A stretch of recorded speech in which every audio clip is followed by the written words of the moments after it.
Rosie, why don't you introduce us and kick off the show? After 70 episodes, you still need an introduction? There you go. There's Rosie's introduction. Hi, everyone. This is Rosie, Roger, and Bree coming to you live on a Tuesday afternoon. We show up together because, we kind of miss hanging out ourselves. So this is our hangout time. And we talk real estate, some real conversations, some things that have really happened in a week, some things we succeeded at, some things we didn't. And it feels fun to talk about this live. And Roger just zoned out. No. I was thinking about, you said we're talking about real estate, and I was thinking what percentage of our conversations are actually real estate? And does it Hold all on. feed Hold on, anyway? let's just do a poll. Bree, what percentage of our conversation is real estate? On the webinar. Also, guys, you can probably tell I do not have a voice. I love it. Today, everyone listening, you It's guys so are going to sexy. you're going to have a novelty in how Bree talks. This is her real voice. This is her real voice. Yeah, And I put up with it for a her decade. auto-tune's not working. Yeah, her auto-tune is not working. So whatever the mask she puts on her microphone is broken today. So enjoy voice reality. Oh my God. What This is- percentage on the webinar? Yeah. 72. 72% we talk about real estate? I don't know. I just made up a number. Bree, what percentage of conversation are real estate market and trends when we are doing real estate every week? Oh, during the week, you mean? While we're not on the show? 100%. Bullshit. 20%. 100% of the 20%. 20% is real estate That's numbers kind of analysis. 80% is human management. Oh, okay. That's fair. I think we're in the business of human management, not real estate management. Real estate is easy. It is so clear. It doesn't mess around. It is what it is. It's clear as day in front of you. And we just have to work through the acceptance of what it is. What? What just happened? Oh, that's cool. No, don't do that again. No, I thought I was making it bigger on my screen because I went to the top right and I tried to maximize it. I didn't know that just maximized your block individually. That was a jump scare. When you guys reacted, I was like, crap, I didn't even do anything. I was trying to make my screen bigger. All right, guys. So it's the new year and is upon us, right? So it's November, mid-November already, and the weather's still nice. There's a lot to be grateful for. I was thinking about New Year's resolutions, goals, like what do we want to bring into the year in 2026? Wow. And I know there's a lot of, I guess, every year people set up New Year's resolutions and they break them and nobody wants to set them. And maybe there's, I don't know, like what are y'all's consent? What are the consensus? What do y'all feel when y'all hear New Year's resolutions? I don't like them, actually. No. What about you, Bree? Okay, I love a New Year's resolution. So fun. But I don't think that, I really do think they're so fun. You have a lot of like energy and excitement over it, right? But, do they last? No. I will say this though, guys. You know what I like to do? I like to start doing what I want to do for the new year in November. Yeah. Because if I can already do the things through the holidays, then I already established the habit and I know that I can, it's not like a New Year's resolution anymore. It's just like, oh, this is just what I'm doing now. Oh, that's really You know what I actually enjoy? I don't care about New Year resolution. I can start my new year today. Okay. I don't need another year to tell me what I'm going to do. You know what I really enjoy? I love doing something consistently. I have no idea. It's so much fun. There's so many things I am able to finally say that I get into a rhythm of it. right? And it is so difficult, so boring. It is so it's it's how, I don't know how to describe it in words, the experience of it. The true nature of what we are doing is only revealed when we are consistently doing it, right? If you want to consistently start eating at home, that's when you truly fall in the in the experience of what it means to eat at home. It is not just eating healthy, it is a connection with your family. It's actually going into the corners of your refrigerator that you have never been before. It becomes a rhythm and excitement around, okay, what are we going to order this week that we're going to cook together, right? And if I'm learning a new skill, God, I cannot tell you, this past week, I had like an overwhelmed rock hit my head. I was like, oh my gosh, why am I saying yes to all these? God went away. You said the. I said God disappeared. Okay, I'll be back, like the Terminator. Man, I need to watch all these movies. Star Wars. I have no idea. Batman. People make references to Batman and all that stuff. I have no idea what these things really are.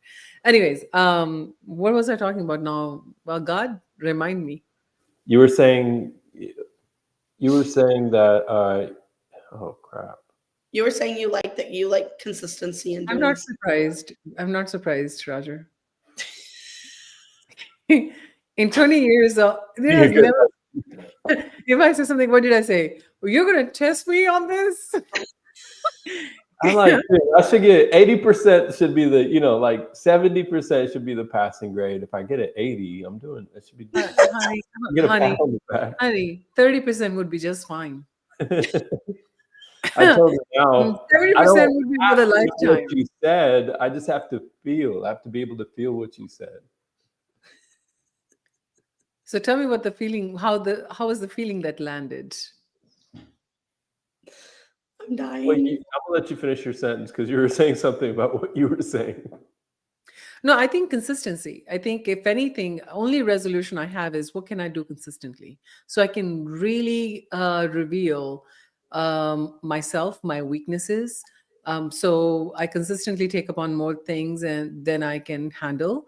And the illusion is that all of them pan out. We all know how many things don't pan out, they just fall naturally, right? But in that moment, I get to see, okay, what overwhelms me, what knocks me out of my game, what shocks my nervous system. And then I'm like, okay, all right. So now I know this is the area that I haven't mastered yet. And I just kind of stare at it, feel at it. And you know what's fascinating to me? The moment you are freaking the heck out about something and you just say, yes, I'm still going to do it, it's the easiest thing when you do it. Because I have, till today, I can say nothing was as hard as I made it in my imagination. So I was having a conversation with myself. So oftentimes in between tasks, I would sit in a very silent moment where I just allow every thought, emotion to just land. And I would just realize, I was like, you know what doubt really is? Doubt is simply 100% faith in the wrong direction. Is 100% faith in the wrong direction. That's what doubt is. And when I was having conversations, I often kind of check in with myself. How did I feel? How am I interacting with this person? And I remember I was having a conversation around 11:30 today with someone about how they should approach real estate. Real estate for me is just people, right? And I was giving them very, very superficial, surface level answers in the beginning because, that's what we are supposed to be, respectful, right? But in the middle of the conversation, all of a sudden, I was like, you know what? Screw this. I'm just going to tell him exactly what he needs to hear. So I asked him a question. I was like, well, what is really enticing about this whole thing? Because we need to create from that place. Because and I had just finished hearing from Roger the definition of abundance. The definition of abundance or success is, according to Deepak Chopra, a continuous expansion of happiness and the progressive realization. I didn't know you typed it. No, I know. It was on a scrolling. and a progressive realization of worthy goals. And success is just the ability to fulfill your desires with effortless ease. So success is the continued expansion of happiness and the progressive realization of worthy goals. Success is the ability to fulfill your desires with effortless ease. Yeah. I think this is where we get it wrong. We think the effortless ease is supposed to be prior to taking upon something. I think effortless ease lands with you when you're finally able to drop the idea that you control everything. That's when the ease kicks in. Until then, there is no ease. So success doesn't say, "Oh, I'm so easy. Let's do it." But Success is I think like, what also gets in the way of a lot of people is that we have a tendency to define success as accumulation of resources. Like how much resources have we accumulated? You know, does that make sense? Like it's usually tied to money for people. Am I wrong? yeah, you're wrong. I mean, hardly do people think about happiness or progressive happiness or think of worthy goals. It's usually to excel in their career, climb the corporate ladder, or or obtain resources or whatever it is. Like that's usually how success is kind of. I mean, don't we have to? Isn't there cliche like success is um, a d to each his own? Like we have all these creative sayings around success, and for that reason, I think because we're trying to counter the obvious, the I don't know. No, I agree. I'm actually, I'm not going to say that it was not for me at times and it is not for me now. Like if I'm doing something and I'm not expanding in few ways, I would say I don't feel successful in it, right? Something has to expand, either the expression of ourselves or money or health or something has to expand. I don't know why expansion is related to success. I think we all desire to be more of who we truly are. And this hidden, unprecedented level of potential that sits dormant is our biggest frustration. We're looking for an expression in some way. Can I be healthier in some way? Can I be happier? You know what I think success to me is that now. How actually, you know what? I don't even know what success is. Success to me is like a still a vague definition, right? But this is how I'm starting to now pursue it. How excited I am to do something, and is my excitement amplifying while I'm doing it, or is it maintained while I'm doing it? That to me is success. To be able to wake up excited to do something is success. That's it. Now put anything in front of it. Like, okay, if you are saying, okay, I enjoy, like, I have fallen in love with Pilates. I don't know what it's going to be next year, but for now, I'm loving Pilates, right? When I see myself on that reformer, wanting to finish the reps, even when it's hurting the most and I'm sweating, I think I'm successful in my endeavor of that hour, right? So success to me is hour by hour, project by project, and a constant expansion of joy. I think that's something you can be successful and you can be having a lot of money showing up on the other side. But if you're feeling miserable, let me ask you, both of you, would you be waking up in the morning and saying, "Oh, let's make $1 million" and be 100% miserable? No, I don't think anybody would. Well, I'm saying that's why like how many goals are actually written down, and in that sense, when people think of success, I was saying that they tend to have this thought, this fleeting thought that the reason why it's fleeting, I think, is because it creates that doom loop kind of. So it keeps them in pursuing. It's object referral. So I'm going to get into that a little bit later, but what you're talking about is exactly the things that Deepak Chopra is talking about in the 7 Laws of Success or whatever that book is called. Have you guys read it, Rosie? I know you've read it. Have you heard of it or read it, Bree? No, I haven't. You will enjoy it. It's quick, short read. Bree. It's very beautiful, beautifully written. It's a really short book. Let me see. I have this image I wanted to share with y'all, but what he basically talks about is potential. What is it? Pure potentiality. Hmm. And pure pure potentiality is where you're actually using creativity, like an infinite creativity.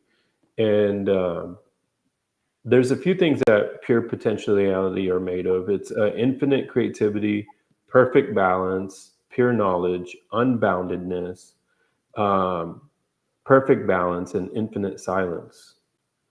And so I have a lot of unfolding to do in this, but he talks about self referral versus object referral. So anytime you put success outside of you, you're never going to be really satisfied. It has to start from within, and there's ways to access it. And he's saying the way that you want to access self uh, that self referral is through meditation and silence. And I know we don't talk about a lot of meditation, or it's woo woo and maybe too woo woo, but if sitting in silence, he says what sitting in silence does is in the beginning it creates a lot of turbulence in the mind, and because you have a lot that needs to be expressed. So as soon as you sit down for silence, and he says don't read a book, don't listen to music, sit in true silence. Yep, yep. And when you sit in that true silence in the beginning, what's going to happen is you're going to have a lot of turbulence, because you're going to say, well, let me just scratch my back real quick, or I should turn the light off real fast, or whatever. Like these little like these little thoughts come to your head. And in that moment, if you can get past it, then you're opening yourself up to this space that creativity comes in, and you're Yeah, able to work through your problems. yeah, yeah. I think that's a different place to create from than other books that I also enjoy and read, like High Performance Habit talks about working hard. And so this is kind of like a little bit opposite of that, you know? And how do you create a perfect hybrid for yourself is totally up to you. How do you create that perfect balance that he's talking about is totally up to you, because, I can still value and appreciate working hard. And at the same time, I think Rosie was saying it, like we've gone too practical and very little, understanding our how do we balance ourselves out so that we're spread evenly, you know? And I think, Bree, I would love to hear your experience on this. I think there is no spreading evenly. I think I'm I may have constantly misspoke, balanced. yeah, that's true. Yeah, I'm constantly finding imbalance. Like sometimes one thing is getting more attention than the other. And sometimes family is getting more attention than business. Sometimes business is getting more attention than relationships and health. And sometimes even in the negotiations and deals, some deals are taking precedence over the others. But that doesn't mean they're out of our sight. It's just that we're able to borrow time. One of the things I think we often underestimate is that how many corrections happen on its own with time. All I I don't know, maybe I will be corrected at some point in my life about this. Like today, like I woke up in the morning, I knew I had around 9 problems to solve, right? And before I jump into the problem from one day after to another, the nature of the role I play in business, it requires very inquisitive and intuitive thinking, Mm. right? So I have to read something, I have to understand it. Then I have to be curious enough to understand, okay, if this information lands with a person, how would they receive it? And it's almost like it's almost like you're playing a quarterback. You're playing a quarterback because you gotta have an intuitive, clear signal on who to pass the ball to based on the landscape of what you are in the field with, right? So if that is wrong, then the whole game plays out wrong.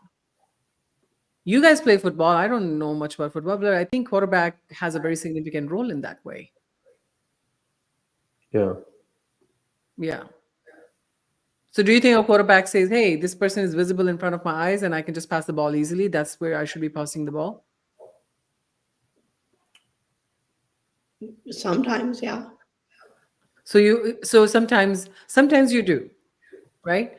But my understanding is a quarterback is able to see far away that if I pass this ball to this person, they're going to be able to pass to that person, and or if I pass the ball directly to that person, they're so much closer to that person. So it's almost like they're foreseeing things more than what they can physically see right away with their eyes. That's my understanding. I would love to get into a quarterbacker's head and see how they think. Don't ask me. I don't know football like I that. don't know if I understand you. That's okay. That's not new. And next topic. What's there to understand? Okay, you understand football? It's not clear what you're saying to me. Can I? Brie, help me, help me. Yes.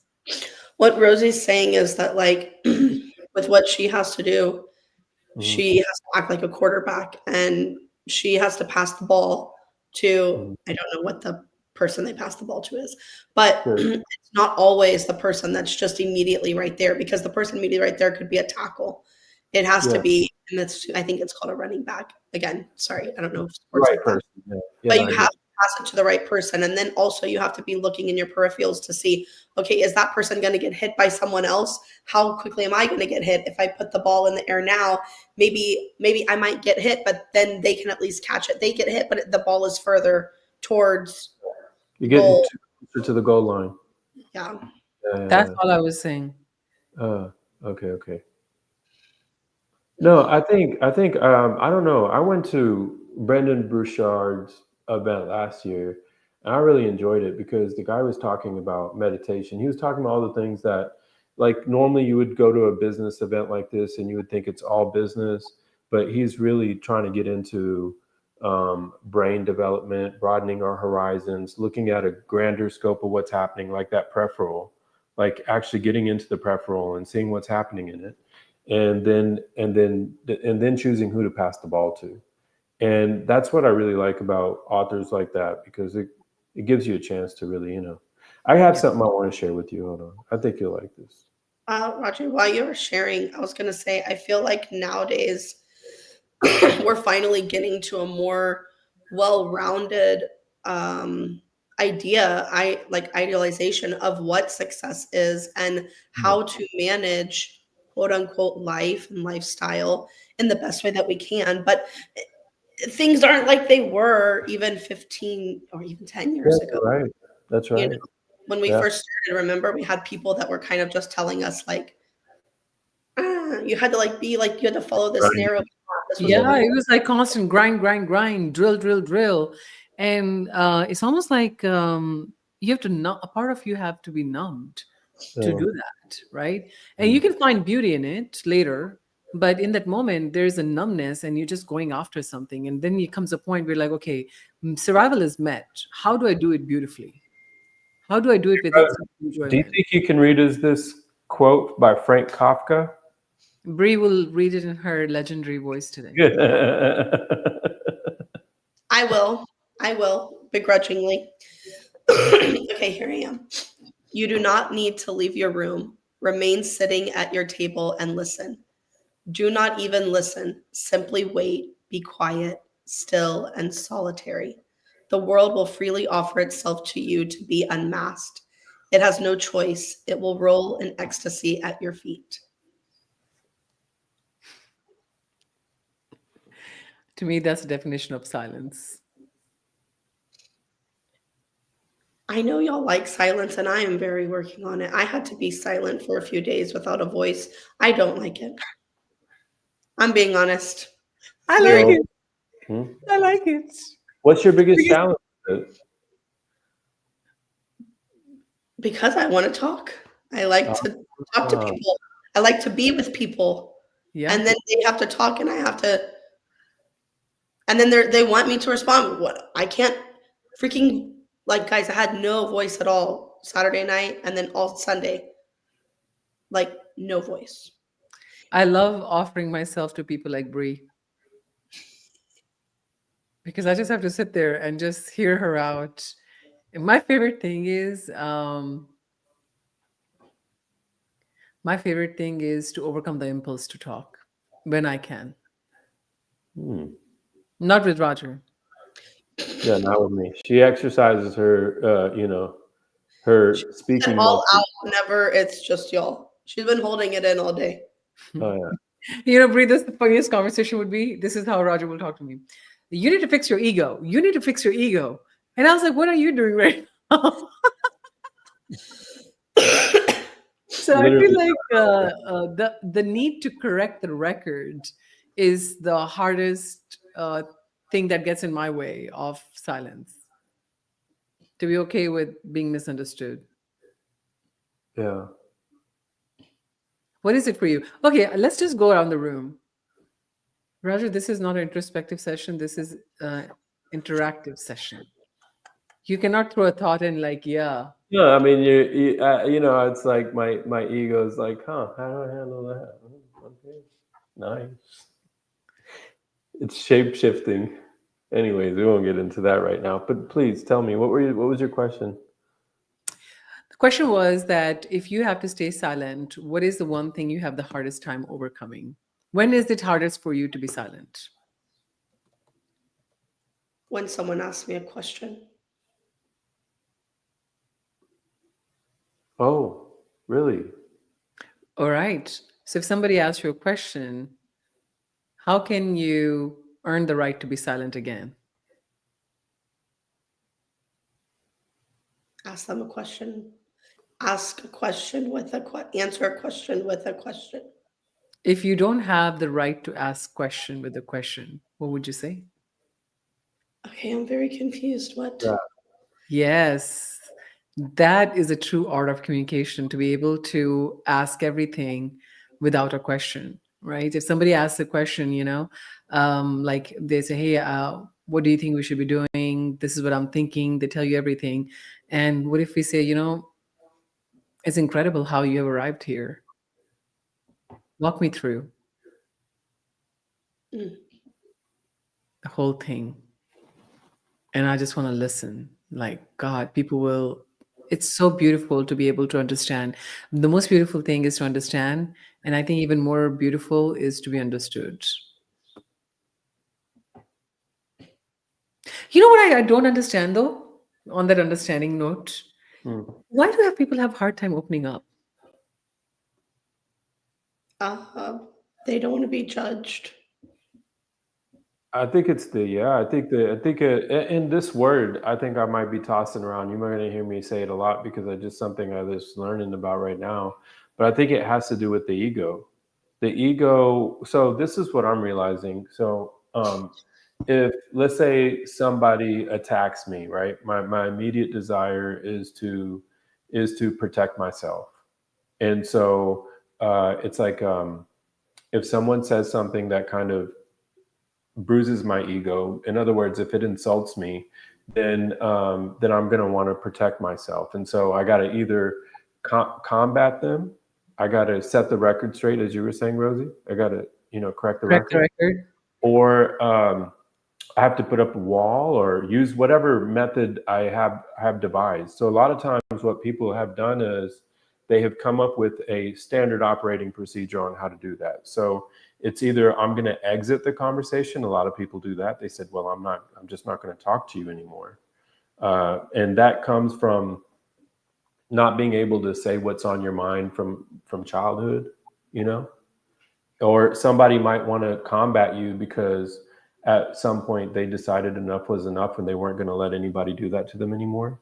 So you see, it's programming. It's programming how we want to defend our ego. So the very first response, depending on who you are, I know for me what has been is to correct the record and go into a combat mode. So the very first thing I have to do is observe who you're insulting. You're not insulting me. This is going to get woo woo. You're not insulting the spirit inside me, the life energies inside me. You are insulting Roger Hayer, the body, the 5'11" guy. 180 pounds, whatever, like who I appear to you as. Does that make sense? Yeah, it does. And then so as soon as I realize who you might be insulting is this figure of a man, and it's not really truly me, then the ego is exposed, because the ego identifies itself with the body. Now, as soon as I say, well, she's not insulting me, the life energy or life form inside this body, she's insulting the body, then what happens is the ego gets exposed and changes form. It changes into a very proud person, like, oh wow, you Yeah. hit that Yeah. so well. Yeah. And it's still there. It's still there. Still there, and it In wants self-righteousness, it for comes that. across, yeah, self-righteousness. Yeah. It comes across as, see, I dodged it. Mhm. See, I dodged that argument and conflict. But So good at this. I think I'm getting better, whatever the narrative is, right? But this is the same thing that keeps us from being able to connect with people. And yeah, this is the same thing that keeps us from being a solution for others in the world. yeah, And it's what creates separation, right? Them versus us, them versus me. That doesn't exist once the ego's yeah. exposed. Actually, this is nice what you say. It's important that we talk about it because this is the underlying skill that makes one person better at what they do than the others.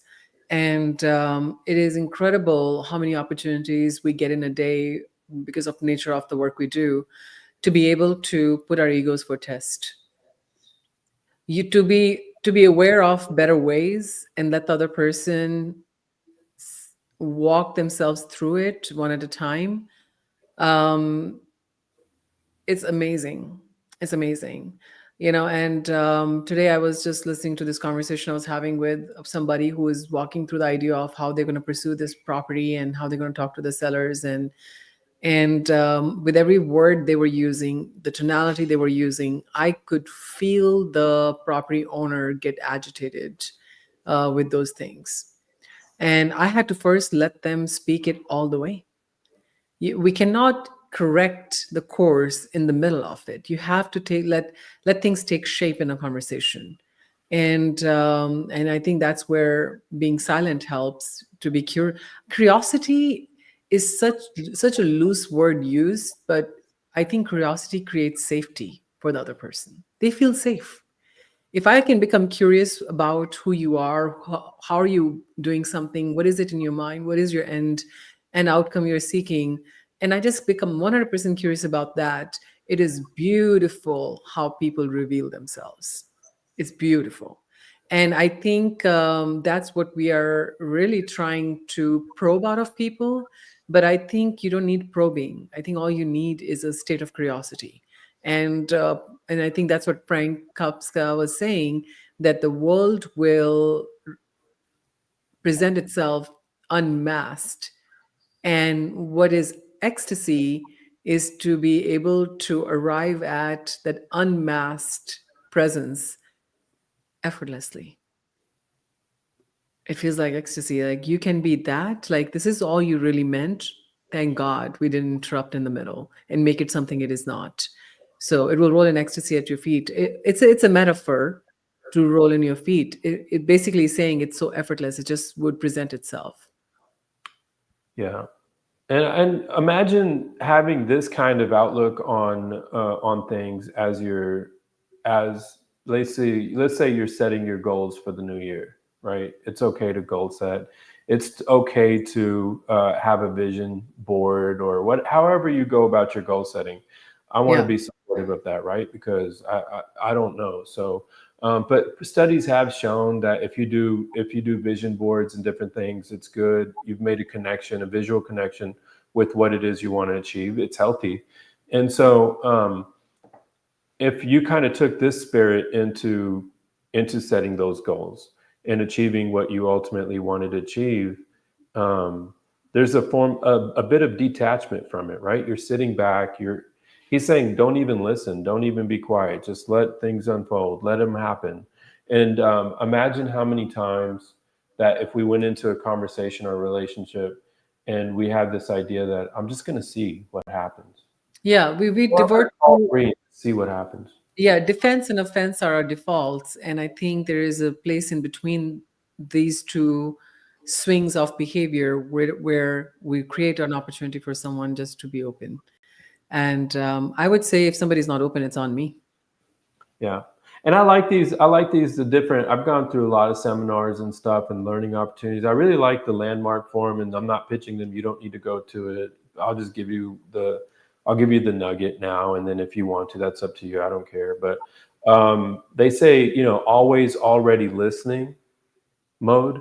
So you're always already listening. That means that you approach things as if you already know what's going to happen. And they were talking about how that stunts are our real expression, our real, it kind of just doesn't allow us to enjoy life. If you already know what's going to happen walking into a situation, you can't really experience it. Yeah. Well, we're about to experience a lot of conversations. I think my phone is starting to blow up if you saw me look away. Our property auction in Prosper, Texas is getting inquiries. So people are asking questions, and I think it's time to be open.